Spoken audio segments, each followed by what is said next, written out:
Hi, this is Group Three's presentation on motivation and decision making. So, just to summarize the video, we were able to find out that MIT economists were able to conclude that just because something had a much higher reward doesn't equal to it having a higher performance. For example, when it came to hands-on skills and mechanical skills, yes, that did show that a performance would be better if the reward was higher, that sum of money was higher. However, it showed the complete opposite for when it came to cognitive skills. When a high reward was placed, they tended to perform worse, and they did do this test over many years, and different researchers did it, and they all had the same conclusion.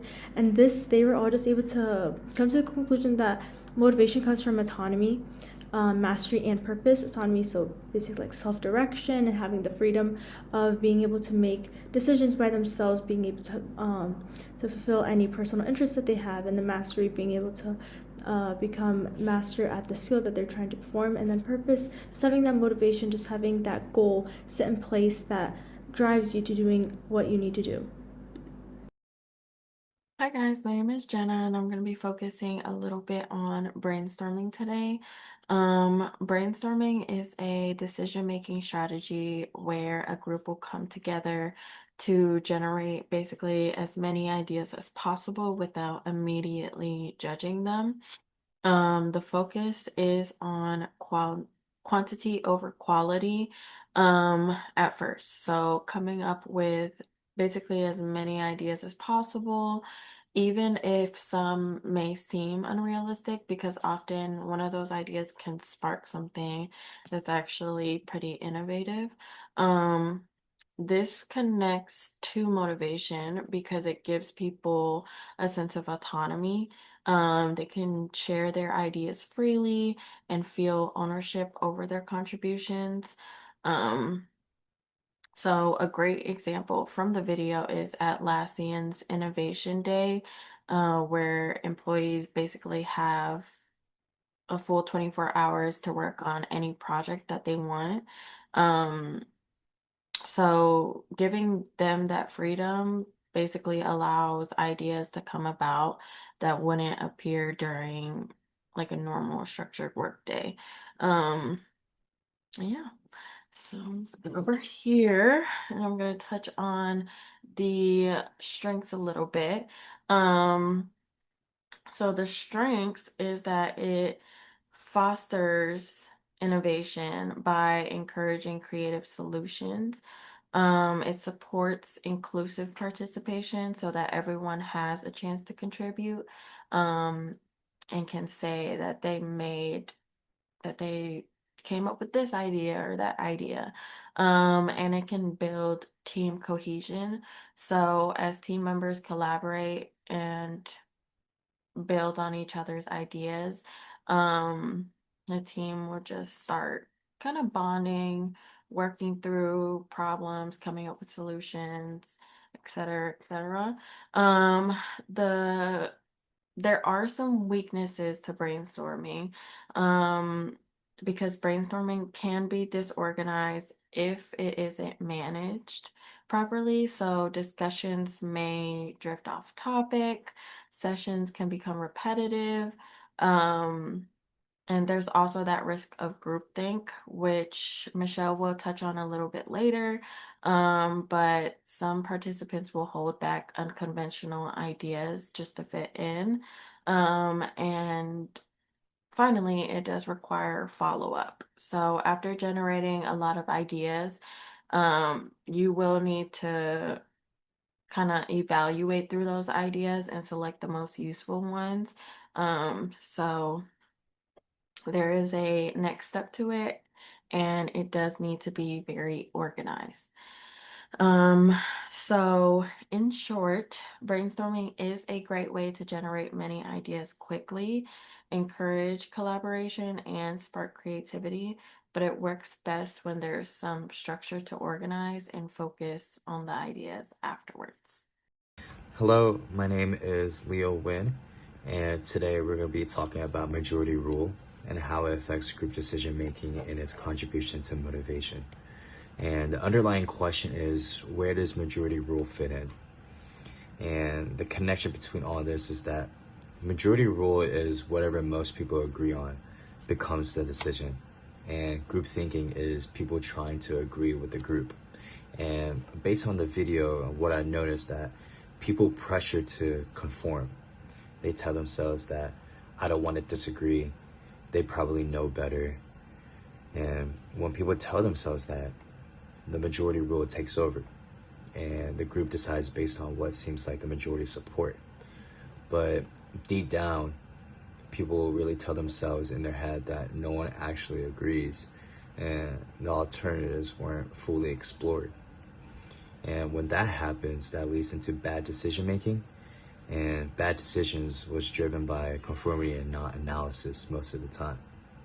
So for an example, what I researched was a real world example of a NASA space shuttle named the Challenger that was launched. But the technical engineers recommended to not launch that because while they were ready to launch it, the space shuttle was showing up codes and it wasn't ready to launch. But management of NASA, who in this case was the majority, said that it was ready to launch due to pressure scheduling and whatever that means. And because of the majority that wasn't even working on the space shuttle, but since they're a higher priority in the company, said that it was ready to launch, it deemed exploded. So that's an example of bad decision making when the majority rule takes over. And the key insight is that the majority rule amplifies group thinking because it turns perceived agreement into a final decision, even when that agreement is based on silence, pressure, or incomplete thinking. Like, for example, NASA. And how does that majority rule shift into motivation? So one, it reduces autonomy. So the video shows that people are hesitating to disagree. And why is that? It's because the majority opinion feels dominant and speaking up feels risky. And when autonomy drops, engagement drops and effort drops, and it discourages contribution. If decisions are basically whatever most people agree on wins, then people are going to think, why bother pushing a different idea? And that's exactly what you see in group thinking situations. So to summarize everything, the core connection is that the majority rule changes motivation by making people care about aligning with the group more than contributing their own true thoughts. Thank you. Hi, my name is Onyedi, and my focus is the word consensus. So basically, consensus means when people come together and they make a decision on something that they're all choosing. So for example, you have TV shows like American Idol, The X Factor, Fear Factor, anything. So let's say we're on American Idol and we have people who are singing and everybody does a great job, but they have to decide to see who goes to the next round. That's what the judges are for. All of them, they're there and they come together and they make a decision on who's going to go to the next round. So that's basically a consensus. In a simpler example, if there are like 5 people in a group, right, and there are like 20 oranges, right, and they want to decide how the oranges are going to be split up and divided in between them, they would all come together, have a meeting, and decide how that would go. That's basically a consensus. Another example could be people inside of a neighborhood deciding how, let's say people inside of a neighborhood want to do a weekly picnic, right?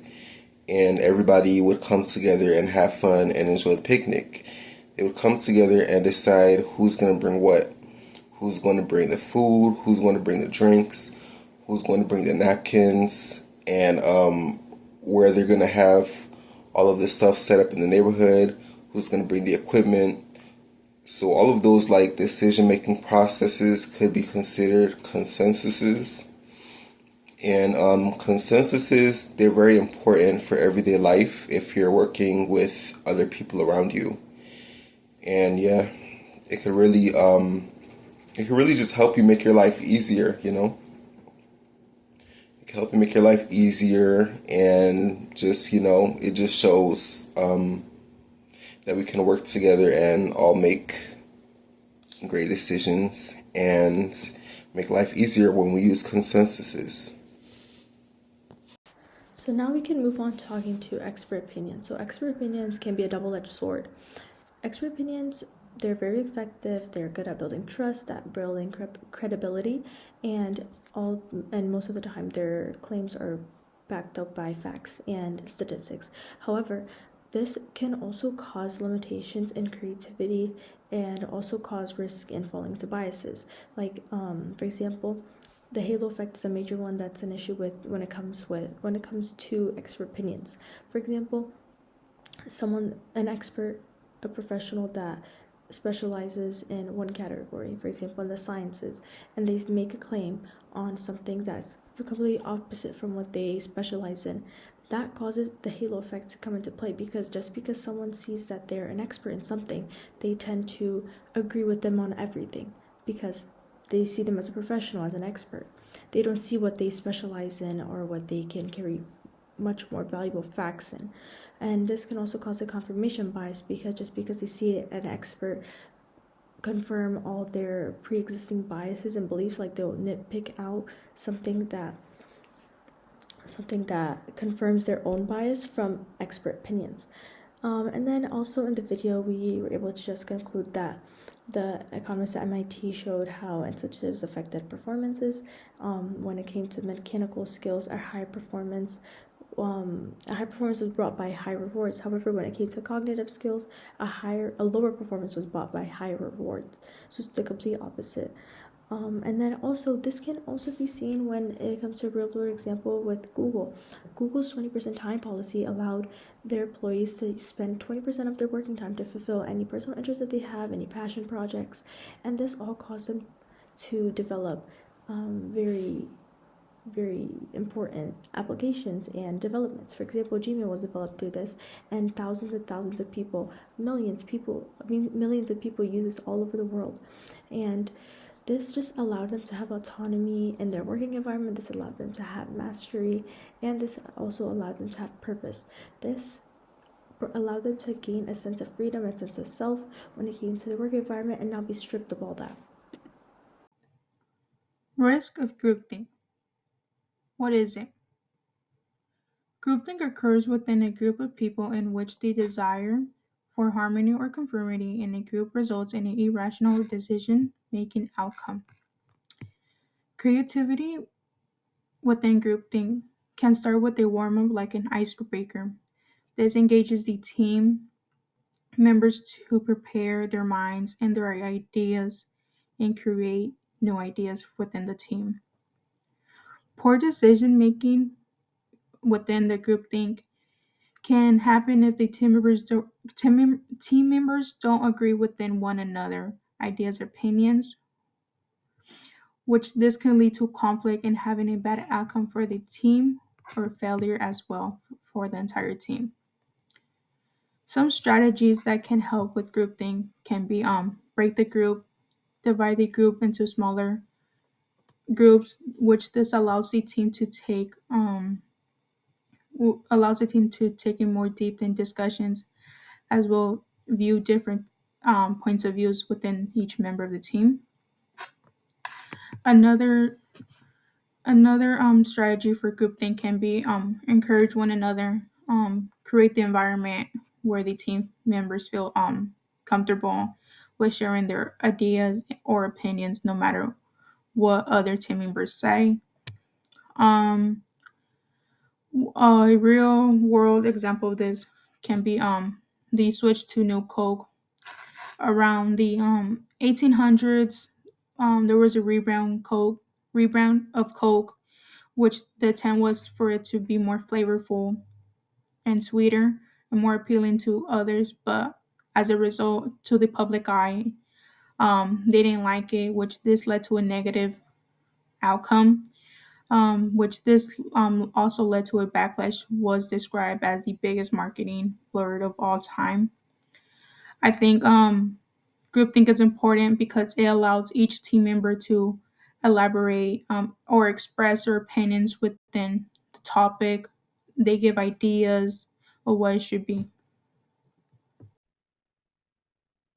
Hi guys, it's Jenna. I'm going to be talking about the real world applications. Brainstorming, a great real world example is Atlassian's Innovation Day, where employees will get a full day to work on any project that they want and just create ideas freely. This encourages creativity and just allows new solutions to come about that might never come up in like a structured work day, like a normal structured work day. Um, Majority rule, one example comes from NASA's Space Shuttle Challenger disaster. Engineers who raised safety concerns were outnumbered by management decisions. This shows how majority rule can sometimes lead to serious mistakes when the majority ignores any critical expertise. Um, for consensus, Netflix is a great example. When developing their famous culture deck, teams across departments reviewed and discussed ideas until everyone agreed. This ensured that the final decision had broad support and reflected a shared understanding across the company. Um, for expert opinion, another strategy was Google's 20% time policy. That's a good example. By allowing employees to dedicate part of their time to projects they were passionate about, experts in their fields developed products like Gmail, which benefited the whole company. And then we have finally groupthink. A classic example is the launch of New Coke. Executives ignored any like negative feedback from consumers and went along with the majority decision inside of the company. This led to a public backlash and the eventual return of the original formula. Um, yeah, these examples just show how different decision-making strategies play out in real organizations, which highlights both their strengths and potential risks. Something that we took away from this project and that we're all able to come to the consensus of is that motivation isn't about the reward or the sum of money that is given when a performance is completed, but it instead is about having control and a sense of autonomy and actually feeling like what you're doing matters when it comes to completing that performance. And then when it comes with expert opinions, we can also come to the conclusion that they are very useful and they are very valued. However, they do bring limitations and lead to biases. They place someone inside a box that's black and white and causes you to step away from those areas of gray, and those areas of gray symbolize that creativity. And then these are some tips for teamwork that are highly effective. For example, communication is very big. If people aren't clear with each other, everything starts to fall apart. Consistency also is very important because if people are on and off, that affects the whole group's progress instead of just one person. The clarity of roles is also very important because when people don't know their responsibilities, this causes confusion and cause deficiency within the team. And commitment is very important as well because everyone needs to put effort and commitment in order to succeed, and that is all what we would love to have.